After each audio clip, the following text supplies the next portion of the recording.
શાળાના બાળકો તંદુરસ્ત નહીં રહી શકે.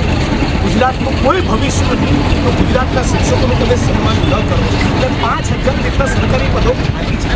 એક બાજુ પ્રચંડ બેરોજગારી અને બેરોજગારીના નાખવાના દાવા કરતા હોય તો ખાલી પડેલી વ્યાયામ શિક્ષકોની 5,000ની ભરતી કરો. એના બજેટ માટે 5,000 શિક્ષકોને તમે રાખી દો તો વર્ષના અંતે તમારો 100 કરોડ જોઈએ. 3,70,000 કરોડના બજેટમાંથી ટ્રેનિંગ કરવા માટે કરોડો રૂપિયા છે. શિક્ષકોનો સંખ્યામાં 100 કરોડ નથી. તો હું આ તમામ શિક્ષકો માટે કહેવું છું કે નો નોકરી નો ઓલિમ્પિક. આ રાજ્યની સરકાર ઓલિમ્પિક કરવો હોય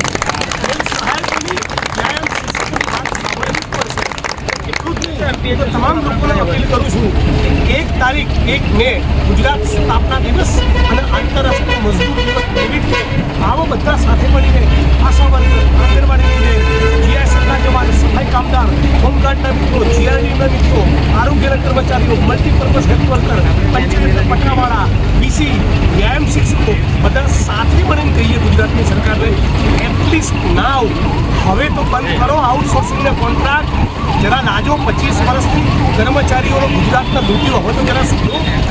આ સાથે મળીને આપણે કહીએ તો મને લાગે કે ગુજરાતની સ્થાપના દિવસની સાચી ઉજવણી થાય અને તો કર્મચારી વર્ગને ન્યાય મળે. આ જ વાતને લઈને આજે અમે આવ્યા હતા. તમે બધા લડી રહ્યા છો એ બદલ તમારી લડતનો સલામ કરું છું. ઇન્કલાબ જિંદાબાદ.